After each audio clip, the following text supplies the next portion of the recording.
दोस्तों नमस्कार, मैं कमल कुमार न्यूज़ 7 इंडिया में आपका स्वागत है। निकी मर्डर केस एनकाउंटर में विपिन को गोली लगी और सास गिरफ्तार।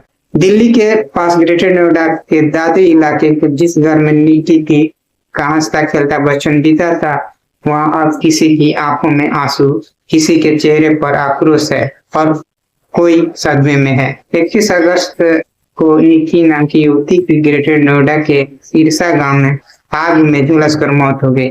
इसका आरोप ससुराल पक्ष पर है, जिसमें मुख्य अभियुक्त निकी के पति विपिन को बनाया गया है। निकी के साथ हुई हिंसा का एक वीडियो सोशल मीडिया पर वायरल है। दावा किया जा रहा है कि यह वीडियो निकी की बहन ने उसकी मौत से पहले बनाया था।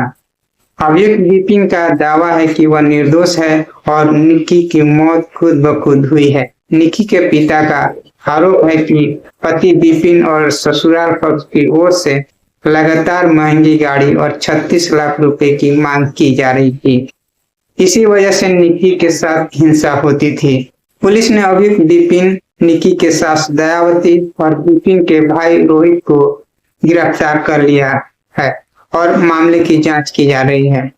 दादरी के रूपवासा गांव की रहने वाली निकी और उसकी बड़ी बहन कंचन की शादी दिसंबर 2016 में ग्रेटर नोएडा के सिरसा गांव में एक ही परिवार में दो भाइयों से हुई थी।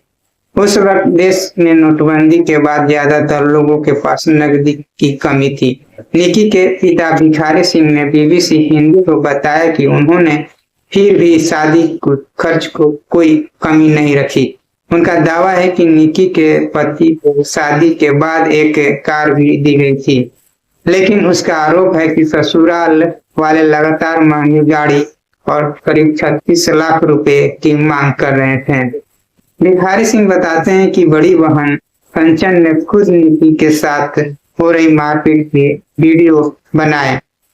उसने बचाने की पूरी कोशिश की, लेकिन निकी को आग के हवाले कर दिया गया। इसके बाद वह कंबल में लपेटकर निकी को पड़ोसियों की मदद से अस्पताल ले गई, लेकिन वह नहीं बच सकी। निकी को पास के एक निजी अस्पताल ले जाया गया, लेकिन उनका शरीर आग में काफी ज्यादा झुलस गया था और उन्हें दिल्ली के सफदरगंज अस्पताल रेफर किया गया, लेकिन निकी सफदरगंज अस्पताल पहुंच पाती इससे पहले ही उनकी मौत हो गई। कंचन के बनाए वीडियो को सोशल मीडिया पर कई लोगों ने साझा किया है। अब रूपवासा गांव में निकी के परिवार और पड़ोसियों के बीच मातम और आक्रोश है।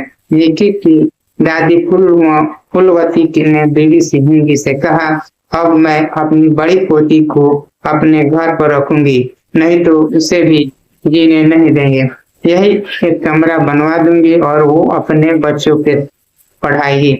निकी की बहन कंचन के दो बच्चे हैं, जबकि निकी का एक बेटा है जो करीब 7 साल का है। सोशल मीडिया पर उनके बेटे का भी एक बयान शेयर किया जा रहा है, जिसमें वह अपनी मां के साथ हुई हिंसा के बारे में बता रहा है।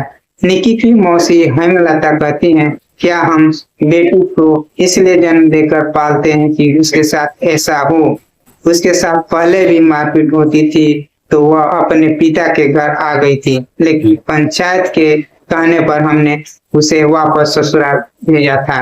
हेमलता का कहना है कि हमने समाज के कहने पर समझौता किया था। ससुराल वालों ने कहा था कि अब ऐसा नहीं होगा, लेकिन देखिए बेटी के साथ क्या हुआ। परिवार वालों का कहना है कि करीब 6 महीने पहले ही निकी अपने पिता के घर आ गई थी। उसके बाद इस मामले पर पंचायत बुलाई गई थी। निकी के पिता ने कहा कि पंचायत के भरोसे और पति के माफी मांगने के बाद निकी को वापस ससुराल भेजा गया था। इस मामले में निकी की बहन कंचन ने निकी के पति, सास, ससुर और जेठ यानी अपने पति के खिलाफ मामला दर्ज कराया है। पुलिस ने मामले के मुख्य अभियुक्त यानी निकी के पति विपिन और उनकी मां दयावती को घटना के बाद गिरफ्तार कर लिया। विपिन ने इस मामले में खुद पर लगे आरोप से इनकार किया है। अस्पताल में भर्ती विपिन से पत्रकारों ने इस मामले पर कई सवाल किए। विपिन का कहना है, ना मैंने मारा है ना कुछ किया है, वो अपने आप मर गई है। मियां बीवी में हर जगह लड़ाई होती रहती है, मुझे इससे ज्यादा नहीं कहना है। पुलिस के मुताबिक विपिन ने रविवार को जांच के दौरान पुलिस की गिरफ्तारी से भागने की कोशिश भी की। ग्रेटर नोएडा के additional deputy commissioner of police and DCP Sudhir Kumar का कहना है कि इस मामले में जिस ज्वलनशील पदार्थ का इस्तेमाल किया गया था, बरामदगी के दौरान अभियुक्त ने भागने की कोशिश भी की थी। डीसीपी सुधीर कुमार ने कहा, अभियुक्त ने दरोगा के पिस्टल छीनकर भागने का प्रयास किया। पुलिस ने अभियुक्त को घेरा तो उसने पुलिस पर फायर किया। जवाबी कार्रवाई में पुलिस ने गोली चलाई जो अभियुक्त के पैर में लगी। निकी के पिता और अन्य रिश्तेदारों का आरोप है कि विपिन कोई काम नहीं करता था, इसलिए निकी ने कुछ साल पहले अपनी बहन के साथ मिलकर ससुराल के घर की ऊपरी मंजिल पर एक ब्यूटी पार्लर खोला था। पार्लर का काम काफी अच्छा चल रहा था, लेकिन ससुराल वालों के दबाव में कुछ ही महीने पहले उन्हें ब्यूटी पार्लर बंद करना पड़ा। डीवीसी ग्रेटर नोएडा में मौजूद अभियुक्त के घर पहुंचा तो वहां ताला लगा हुआ था। इस घर में बाहर की तरफ कुछ दुकानें हैं जो बंद पड़ी थी।